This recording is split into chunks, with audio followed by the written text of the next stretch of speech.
At one point, he wanders off and falls asleep in a lounge chair by the pool. And yet, they kept sailing toward the iceberg. They had this debate. I knew Ron Klain pretty well. He told me in devastating detail just how disastrous the debate preparation was at Camp David, the presidential retreat in the days prior to that disastrous debate. Biden was out of it.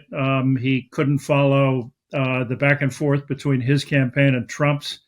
He didn't really have anything to say about his second-term plans. At one point, he wanders off and falls asleep in a lounge chair by the pool. And yet, they kept sailing toward the iceberg. They had this debate. Now, one thing that makes all of this so fascinating is that you would think if this were a classic so-called cover-up on the part of Biden's inner circle and advisors, that they never would have gone ahead with that debate.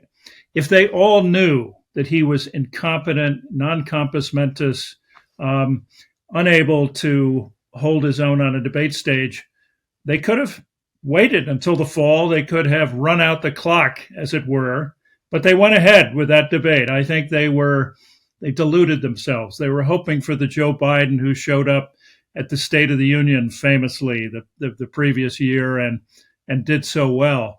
And of course, this was quite the opposite.